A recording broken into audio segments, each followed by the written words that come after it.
The following was recorded in front of a live studio audience at the Studio 21 Podcast Cafe. This is the United Podcast Network.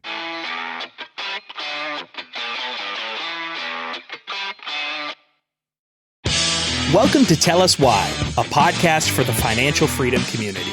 If you're looking to succeed in your quest for financial freedom, make sure you join us every week as we, along with our guests, discuss different stories of success, how they were achieved, and how you can do the same. And of course, we ask them to tell us why. Here are your hosts, Jack and Mike. Welcome to the Tell Us Why podcast. I am your host, Jack Darapole, here alongside my co-host, Michael Ketchen. How we doing? Alongside, about a mile away over there. We're far. Well, we got a couple of pretty special guests today, so we gotta make some room. Yeah, so today we are joined by Hannah Ketchen and Kathryn Morin. We're having a panel discussion as another addition to our Financial Freedom series. I like it. And Hannah is a founding member of Commonwealth Collective. Ever heard of it? It's a little company. We like them. So along with Michael and Matt Hitchcock, previous guests on the podcast, and she's responsible for the creative and administrative processes involved in managing the properties and organization. And Kathryn is an attorney who practices real estate law in Massachusetts, New Hampshire, and Maine. She focuses primarily on real estate and estate planning. And we are lucky to get the family rate because we do not want to know the regular rate. Absolutely. Love that I'm in that family discount. Watch out, Neil's here. We don't know how much longer you'll get that. Right. All right. But before we get to that, Mike, what's going on in business? Another good week. It's a crazy time to be a real estate investor. Had another good deal. Fact. As you saw, though, too, moratorium's ending. Things are shifting. But COVID's coming back, so I think this is a time more than ever to reflect on your business, make sure you're prepared for possible downsides, and looking at all of your exit strategies to preserve your capital. What do you got going on? COVID version 2. Hopefully not, but we'll see. So been having some exciting conversations about the refinance of the apartment acquired last year. Oh. Looking at potential $500,000 payday. So tax-free debt. That's exciting. I like it. Let's get after well, dinner on that, Jack. But so it's potential for some big money to. And that is the flow. Burr method, I believe. Burr method, do absolutely. some more in-depth stuff on that. 100%. That is awesome. That is some good stuff. And as we mentioned, we'll get into that today, I'm sure, with our guests. Absolutely. From both sides of it, and a couple of great entrepreneurs. Need some help from one of our guests on that one. So. Yeah. Before we do that, though, you want to hear who today's episode is brought to you by? Let's do it. Let's do it. Are you sick of being treated like just another number by large insurance companies? Do you want a more personalized experience with somebody that you can trust? With Keith Monteith, that's exactly what you'll get. Keith is an experienced professional who can design an insurance plan tailored to fit your specific needs. With access to over 30 insurance carriers, Keith is able to shop numerous markets to find a price that works for you. So if you want an insurance agent that you can rely on and one that has your best interests at heart, then call or text Keith today on 978-241-2363. That's 978-241-2363. Keith Monty. He'll get you covered. Okay, so we are joined now by Hannah Ketchen and Kathryn Morin. Thank you guys for being here. Welcome to the Studio pleasure. 21 Podcast Cafe. So to start, Kathryn is an attorney who bases her practice on building lasting quality relationships with clients in the Merrimack Valley and beyond, taking pride in emphasizing outstanding customer service and as her number one priority. Admitted to the bar in Massachusetts, New Hampshire, and Maine, Kathryn's professional experience in the legal industry has provided her with a strong knowledge base and skill set, allowing her to deftly navigate the constantly changing legal field. That was a mouthful. Yeah. You got that off a website, didn't you? I did. I can't even read. I get so nervous when I have to read. Yeah, well, it's because you mess up every week. I do. And those who know. It's reading in the quotes. I suck at that. All right. Well, Kathryn, thank you for being here. And Hannah, thank you also for being here. I'll save Jack on the mouthful for that. Thank you. Appreciate it. But again, thank you both for the time. So I think to start with Hannah first, the question we like to ask everybody. Mm-hmm. And obviously she's the brains of the operation, so she knows how Commonwealth Collective works. I do. Where are you at in your business today? Sure. Well, today, I still find it hard to say and hard to believe that I'm a business owner and entrepreneur. I'm sure as many of you know, together with my husband, Mike, and our business partner, Matt, who was featured on an earlier episode of the podcast, we own and operate Commonwealth Collective, LLC, and our business really focuses on the acquisition, the rehabilitation, and the management of multifamily properties and short-term rental properties across New England. And I was just thinking the other day, it's been almost 5 years exactly since we first said, hey, let's start this little business, this little side hustle, let's, Little business. yeah, exactly. Like, let's flip a house and cute. see what happens. And This could be fun. yeah, this will be great. And to come, almost 5 years from now, this has literally grown into a business that we've poured all of our heart into, so much energy, and it's been more than worth the ride and everything that we've had to put into it. And it's really grown into something bigger and more successful than I ever could have imagined. That's awesome. Yeah. And Kathryn, where are you at in your business today? Because I know you've gone through some transitions here. The exact word I was going to use, Mike. The exact word. So, so my business, I'm a sole proprietor. I was previously a small firm, and that's a transition that I made just recently over this past 6 months or so. There were some things in my life. There were some things in the world, including COVID, that made it a smart time for me to transition to the next step, which was always part of the plan. Maybe the timing wasn't necessarily what I anticipated it to be, but I am now transitioned down to a sole practitioner. I have no employees, which is a new feel for me. Yes.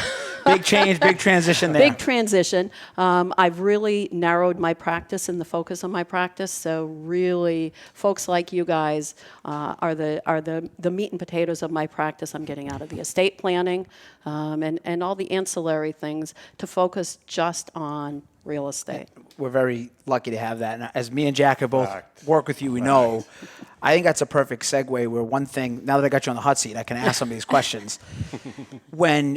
As someone in your field going into it, as a business owner, as an entrepreneur, at what point did you know that you wanted to kind of transition into doing your own thing? Was there an aha moment? Was it, I want to bet on myself? What kind of got you into that transition to get where you are now as your own sole proprietor? When did you decide mentally you're going to embark and go out on your own? My journey was not the norm. So practicing law for me is really almost a third career. Oh, really? Okay. And a fourth life passion. At the tender young age of 17, I enlisted in the military with the absolute intent of being a lifer. I met my husband. We decided we wanted a family, and that's just not the best environment for that. So got out, went to college, which we'll talk more about later. Yes, we will. That'll come up. And went into, I studied paralegal studies. Yep. So I went into the law practice, but not practicing law, just from a different inside perspective. Did that for many years and went to law school very late in, perhaps not very late, but for lawyers. Later than usual. Later than usual. I was in my mid-40s. My life was at a point where, although I had known for quite a while that this is something I wanted to do, having a family and other things going on in my life, we had to wait for the right time. And I say we because it really was a family decision and more so my husband and I, our decision. So, I said, I'm in my mid-40s. It's going to be a 4-year haul, at least 3.5 years. Do I really want to do this?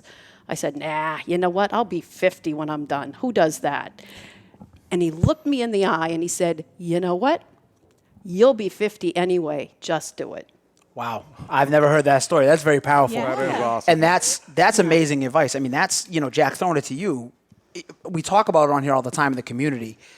And one advantage, and I've said this about Hannah before, and I know Matt gets the same thing, your spouse and your support system is so important. Because when you decide to transition and go on an unconventional path, everyone wants to tell you why it's going to go wrong. Everyone wants to talk about, and we'll get into the nervousness when it's your kid, because I like to know the other side of it, is when you make that transition. But that moment of confidence from the person, from your life partner, from that person you count on, it's amazing mentally how that can empower you. And what was that transition like? We never talked about when you told Carrie, I'm leaving my 6-figure steady job. Did she file for divorce papers right away, or what did she do? How did that She did go? that a couple years after. I think that's next year. But yeah, no, I mean, it was an interesting discussion. I think just saw the passion that I had for it. Like, I feel like there was just one switch where it was like, I'm a real estate investor. That's what I do. It happened 2 or 3 years before I even bought a property. Yep. But that switch was already made mentally. And I think she knew that, she realized that, and I think she trusted me to provide for our family. Like, that's why I was doing it to begin with. So I think, granted, we had our doubts, but I was going to make it work no matter I like that. What, so. And that's perfect to then throw it over to Hannah. And, believe it or not, I actually think this is going to be live on air, because I don't think we've ever actually talked about this. Oh, boy. What did you... Let's dive in. Well, I know we had a plan, but when it kind of transitioned, we've never talked about your psychological state, and I'm sure we're directly tying to your why, because I know that, and we'll get to that, but what was it like when you decided internally, obviously I left first for the company, Yes. and then Hannah left, and Matt left. What was your thought process behind that transition? Well, I do recall the day you told me, I think I'm going to leave my job in education, and I really think all of us can leave our jobs and make this real estate thing our full-time profession. And that was the most terrifying thing you've ever said to me. Because I was like, nope, too risky, too many questions. What if this happens? What if that doesn't happen? That's Hannah's father coming out here, for those at home not wondering. But I'm also my personality is very unique in that my first thought is like, nope, absolutely not. Let's think about this. We need a few more years. But That then sounds after, familiar. Yeah. But then I just come to a point where, I'm thinking, let's just do it. What's the worst that can happen? Like you said. And I think the thing that really calmed me down after, all this like initial turmoil and uncertainty was, well, Hannah, what's the worst that can happen? You go back and get another job. I go back and get another job. And we just continue along what we were doing before. Because we both, we were doing well in our respective careers. And you said, what's the worst that can happen? And I said, okay, let's go. Let's do it. That's great. And it goes back to, and now the story here that I'm curious, and it's kind of cool to have 2 generations of business owners and entrepreneurs who just happen to be women. You're not great women entrepreneurs, you're just great entrepreneurs, period. But as a mother and daughter dynamic, you start your business, you go through these transitions. Your daughter calls you and says, hey, great news.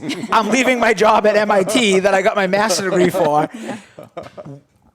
Were you obviously you were proud, but what also is a psychology around, okay, I'm a business owner, but now this is also my child going on this entrepreneurial journey, leaving the traditional path. What is that like, and what advice would you have for someone kind of going through that over a couple of generations? That's an excellent question, and actually you. something that I thought about in thinking about what we might talk about today. That was scarier for me, knowing that you guys had made that decision and were taking that step. That was scarier for me as a mother than it was for me to make that step for myself. Interesting. Because you never stop being a mother to your kids, no matter how old you are, no matter how well-grounded you are, no matter where you are in your business, in your professional and personal life. That never goes away. So that was very scary. We thought, oh, they're crazy. What are they doing? And then we had that same conversation that Hannah just alluded to. Mm-hmm. If it doesn't work, then we go back. Same thought process I went through as we were deciding, was it the right time to make a life decision for me to start my practice? Same thought process. Well, what's the worst that can happen? You close it down and you go get a job. Yeah, and how many times have we talked about it? Up a lot, yeah. Because the actionable step again, it's the an community. irrational fear that people have. Like, Well, it's the fear of the unknown. Yeah. But I mean, why? Why is that? Why is that not an option in your mindset right now? Like, if you leave your job to do something you want to do, and then something happens, you can always go back to that job. Like, it's always going to be there. Because we don't teach that. Yeah. We teach the exact opposite. We teach that you go and trade your time for money, and you get this much time off, and you work till this age. And we say it all the time, and then you show up, and if the 401k really worked, someone tell me where the fuck all the 401k millionaires are, because I don't know where they are. And, we say it all the time. And it's a big mind shift, which, leads to the why. And that's what we're getting into. And Hannah, we've talked, but I don't know if a lot of people out there know, as much as me and my wife complement each other, we are very different people. Yes, we are. You know, in a good way. Hold on. Yeah. So Balance each other out. I know what's big for you, and I know it's even changed over as we've done this, but what was your why? What made you say, we're going to do this? And what was that motivation? So I think kind of what we were just along the lines of, I always had an extremely traditional mindset when it came to career and life and how I wanted to progress through and the things I wanted to achieve and the goals I wanted to set for myself. You know, I thought I'm going to go to college, I'm going to get a job, I'm going to get my master's degree, then I'll progress to this job and I'll just work my way up the ladder. And I thought, you know, that's just what life was. That was the very, at the time, obvious and really only option I considered for myself. But the last kind of traditional position I held, I found myself just feeling more and more empty. I enjoyed the work I did, but I had an extreme commute. I was driving every day from New Hampshire down to the Boston area. I was spending sometimes 6 hours a day in my car alone, you know, just saying, oh my goodness, I'm exhausted. I'd get home, I'd see you for, you know, maybe an hour, and then I'd just crash. And it was day after day and week after week, and that progressed into months and years. And I just kept telling myself, well, you know, this is what you're supposed to do. You're supposed to grind. It's supposed to be hard, and this is how you advance and you make a career for yourself.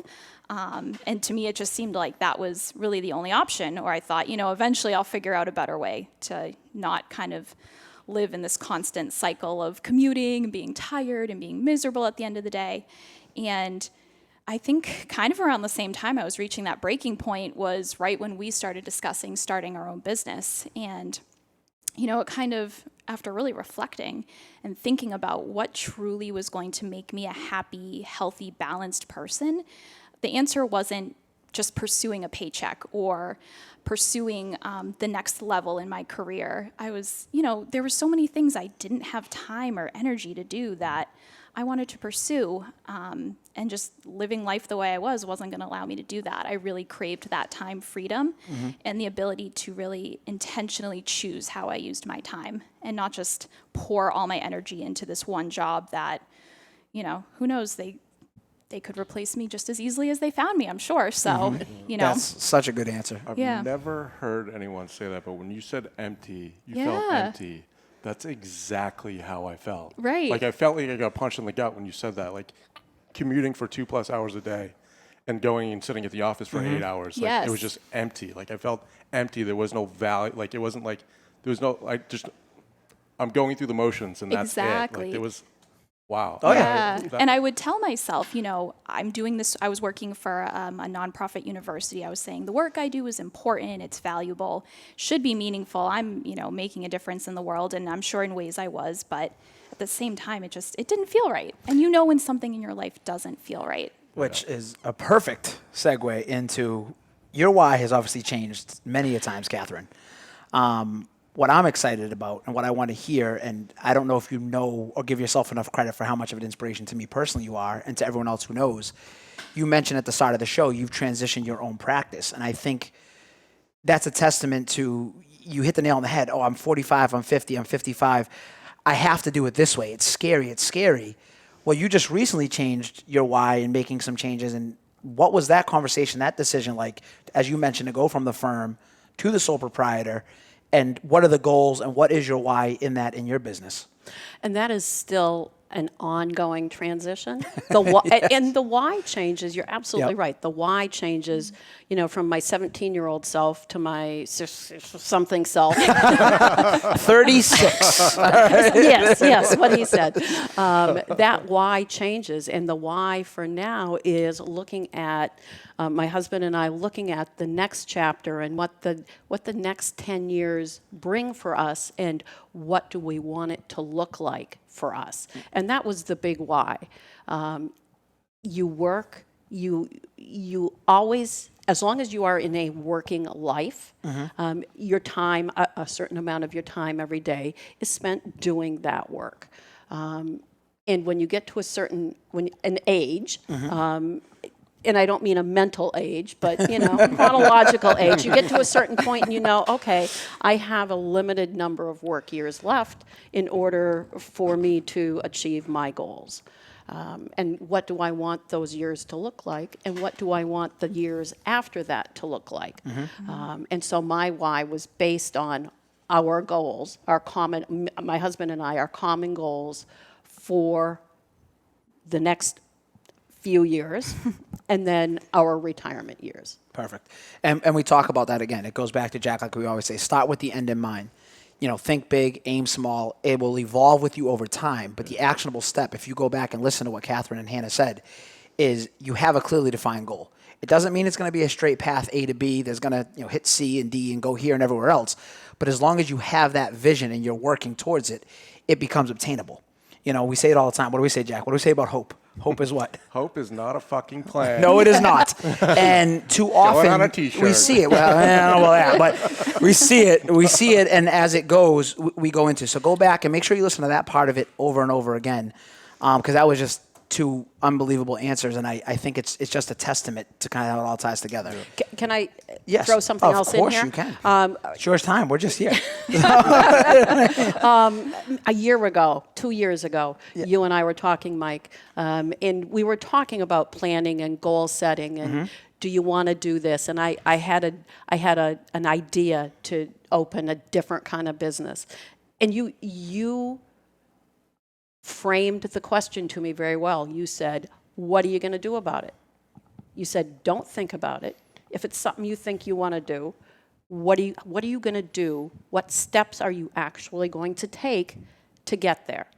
I said, well, I know nothing about it. Where do I start? And here's that 36-year-old me looking at Mike, who I think is a crazy man to begin with, asking for his advice. Easy, Chrissy. There's a lot of people out there feel that way. And he said, write it down. He said, write it down. What do you want to do? Write it down. What is it going to take to get there?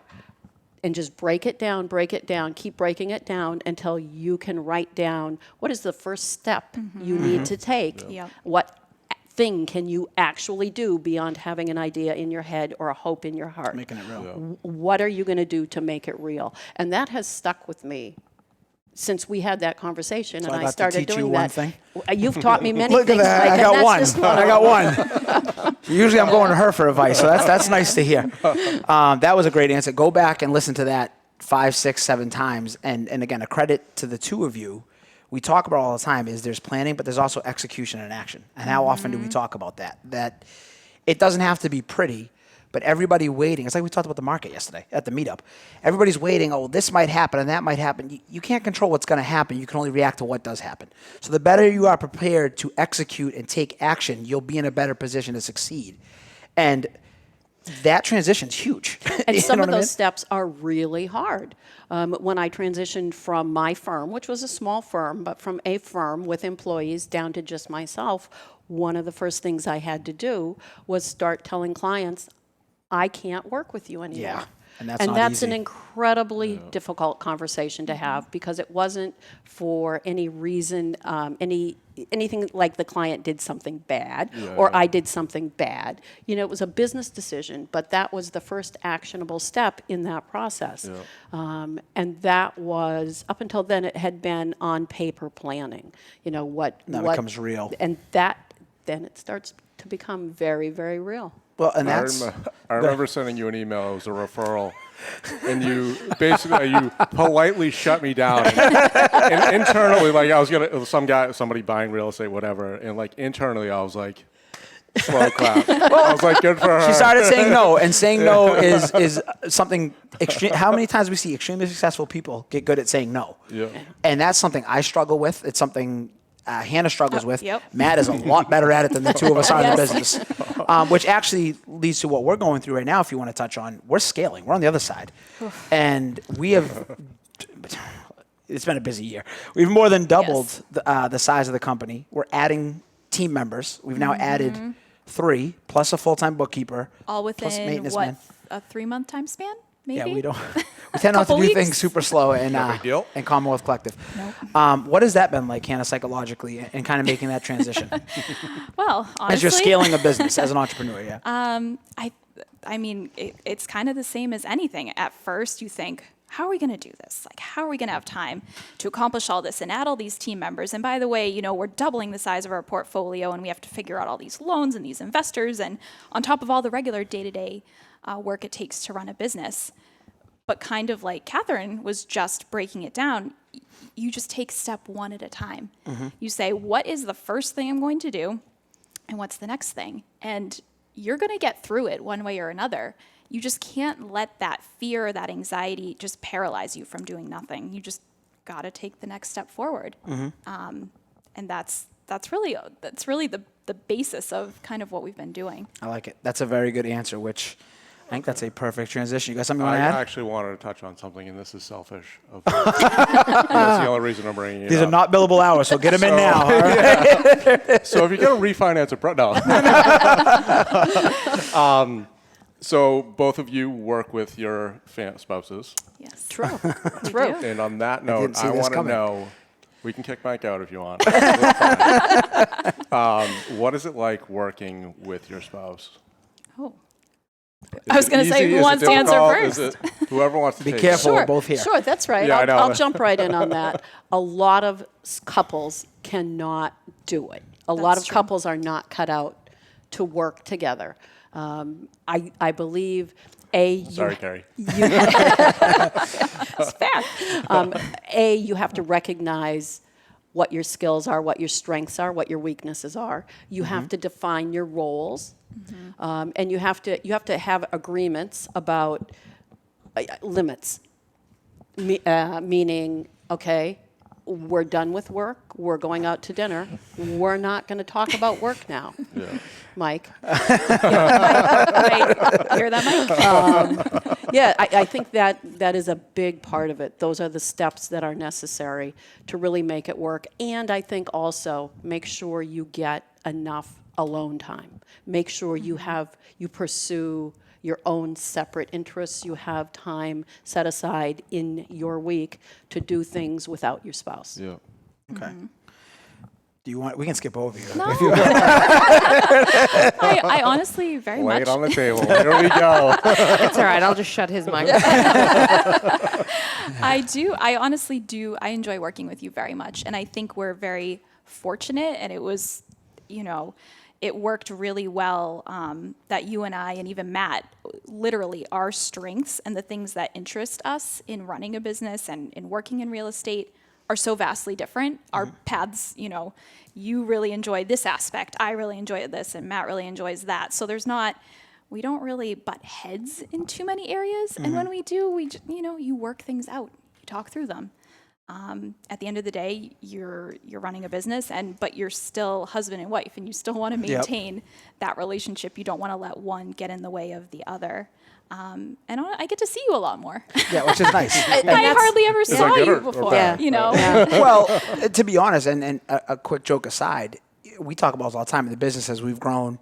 We talk to a lot of, by wealth definition, I would say, higher net worth individuals than we do, and now they're reaching out all the time, saying, "Well, how are you guys taking so many vacations, and how are you doing this?" And it's purposeful. It's time freedom, and where Hannah and I's why aligns perfectly. The whole point of all this is, you get to a certain point, what's the difference between 10,000 and 20,000 a month, or 20,000, 100,000 a month? It's not as big as you think. It's how you're spending your time. And I just said to her this week, all aside, when we came back from Montana and Idaho, we have the team members now. I came back. I've never had such a slow week. I feel lazy. It's kind of weird. I don't know what to do with myself, but it reminded me that it was working. And now we get to go scale and grow more because I get to go do that. So I get excited. But that was a great answer. Thank you, Jack. Trying to catch me and Neil on the side there. My wife still works at. Oh, don't worry. She'll be getting a call after the She show. will. So we're Take care of talking Team about Kerry. making that transition now. She enjoys what she does, so we haven't pushed it in any way, shape, or form. But now I'm at the point where it's an option. If she wants to take it, we can probably do that. and I want to. That's exciting. Figure out how to make her do some work for me. Start with the end in mind. I would say how to I can bring her on allow the team. yes, how to allow her to help you. Yeah, there's an attorney coming up. All right, what do we got? We are. So now it's time for Addicted to Problem Solving, where it's where we ask a question of the audience. And this week we have Jake Roberts, individual from the Cape, and he wants to know what's the hardest part about starting a business. Ooh, you guys want to, Kathryn, you want to first, or Hannah want to go first? I'll go first. All right. The hardest part about starting a business is taking that first actionable step. You have the thoughts. You can usually write down a plan. You can crunch numbers. Most people who are able to start a business are able to do those first steps. The hardest thing is taking that first real actionable step. That's exactly what I was thinking on the way here. I was like, Take the taking first step. Like, how many people that you hear about like have that just like analysis by paralysis, where they've looked at hundreds of properties, but they haven't pulled the trigger on one of them. Like my biggest fear was finding a property, having analysis by paralysis, and not doing anything. So when I found that first property, I was like, if I don't do this one, I'm never doing it. And then, but 3 months after that. But I'm a sicko. Anna, what do you think? I literally in the same vein, the hardest part of starting a business is starting that business. Yes. Literally Well, doing that first step. I think that's the thing that we're doing here, and the whole thing we're trying to build towards this community is a lot of the fear is in the unknown. Yes. And we talked about this, there's all these things right now, it's in the spotlight. Financial literacy, as we're trying to team it, even financial comprehension, because literacy means you can read it. Comprehension means you understand it. We're not teaching a lot of these things, and a lot of that is just the unknown. We were fortunate when we got started that we had Kathryn, that we had my father-in-law, Neil, people who had been down this journey a little bit with her clients and herself we could lean on. I remember the P&L. You should see the first time we tried to do a P&L for a lender. I don't know what the hell that meant. I'm like, I don't know, I own stuff, Wasn't I part of that? Yeah, and you get through these things. This isn't right. Yes, and you do these things and you learn, but it's the mindset shift that you have to, I have to start with step one. And after step one will come step two. So I think that was great. And we'll get some swag. As you can see, Jack's rocking the bet on yourself. Tell us why. Got some big announcements coming around that too. I think when we met with a pretty successful entrepreneur before show. That's going to be exciting. Yep. Make Jack do some work. We get that going. Are you ready to put him on the hot seat? Let's do it. Time for the big three. Who's going to go first here? Who wants to go first? I don't know. Throw it to me. All right, we'll go right to Hannah. Feeling I'll do aggressive. it. All right. Okay. So these are the Let's three go. questions we ask every guest every week, and the first question is the college question. So, in your opinion, coming from higher education, was college worth it? So I guess I could answer that question from a few different perspectives. First being just my own experience. And for me, college was absolutely a resounding yes, worth it. I've always loved school. I love doing research. I love reading. I love writing. I had an absolute fabulous college experience, and I can say for certain my career would not have progressed to where it even is today without having had that experience and really being able to meet with different people with differing viewpoints and helping to kind of solidify the way I approach even problem solving now and looking at the world. So I totally found it worth it. With that being said, though, I don't think it's necessarily the right step for everybody to take kind of across the board. I think there's so many things folks should consider when they're trying to decide if college is right for them or not, whether it be, is it the right time in my life? Am I choosing the right course of study? What are the financial implications? There are just so many layers that you really need to dive into to make the best decision. So I would say, for me, absolutely worth it, but not necessarily for everyone else. As my very well-spoken, very political wife. Kathryn, let's try not to lawyer this one as well. In your opinion, was college worth it? So everything Hannah just said, I was going to say. So Nice. now I have to pivot really quickly. The answer is still the same. Yes, absolutely. For me. Not necessarily for everybody. I did not go to college straight out of high school, and that made a difference for me. When you matured a little bit more. Yes. I had a focus. I knew exactly what I wanted to do when I was done with college, and so I really structured my college experience study-wise, class-wise, to meet those goals that I already had in place. I was out of the Army, I was married, so my college experience was very different than the typical college experience. That's interesting. And we have a lot of people talk about, one of the biggest issues with this question is we make these big I was 17, never mind being 18, that sometimes that's sometimes people would be better off waiting a few years to mature and get clarity. Agreed. Why wouldn't you do that? Well, because education, as we talk about, again, public education, college for all. Let's all go $100,000 in debt, and then we'll blame somebody else. Yeah. All right, moving on. I'm going to flip it to Kathryn for this one first, and then Hannah. Mm-hmm. What piece of actionable advice would you go back and give your 18-year-old self? I would give my 18-year-old self the advice of believe in yourself, trust yourself, allow your set goals, but allow them to change as you move through life. Don't be afraid to understand that as you mature and gain more experience, those goals are going to change, and that doesn't mean you did something wrong. Change and continue to seek those goals wherever they're going to lead you. Definitely our best spoken guest so far. Jeez, raising the bar. All right, Hannah, what is one piece of actionable advice you give your 18-year-old self? I can think of a lot of things I would tell my 18-year-old self, but if I had to choose one, I would definitely say don't allow your pursuit of perfection to impede progress. I can think back to so many times I was I wanted You to obviously found it. clearly. Wow. I can just think back to so many decisions and so many times in that point in my life where I was terrified I was going to make the wrong decision or I wasn't going to perform well on whether it be a test or a task or something as well as I could have, or was I taking the next right step that was going to, build me up to where I wanted to be in life. And I really did find, and I'm still finding today, that the greatest gains we make in life are honestly made when we take risks, even if the outcome's unknown or uncertain.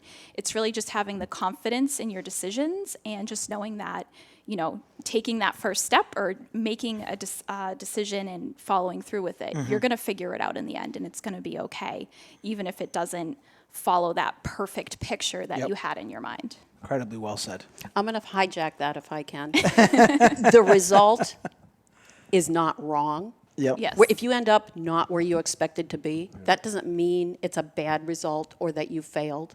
Yeah. Well, you learned something. Exactly. Exactly. And Loss isn't a loss, it's a lesson, Exactly. To quote the famous Jay-Z. Look at that. Kathryn, Morin, and Jay-Z. One in the same brain. We've covered it all on Tell Us Why today now. Hit him with the hot one. All right, Here we go, every week. So what is, Hannah, we'll start with you. Okay. What is the one thing you would want your 90-year-old self to say to you? So I guess just kind of some background. One of my lifelong goals and aspirations, and especially now that I'm really privileged to have more time freedom than I've ever had before in my life, is I really want to be able to give back in some way to my community or just to those around me in my life. I really want to make an impact in some way. So whether that be, I currently volunteer for a few different organizations, I really want to be able to dive into that further. I'd love to be able to broaden our Commonwealth Collective Community Fund, which makes monetary contributions to different organizations and causes in the community. Or even just something like being a better friend, being a better listener, being kind to people, just giving back in ways big and small. I really want to be able to look back on my life and say, that's what I did. I was able to achieve that.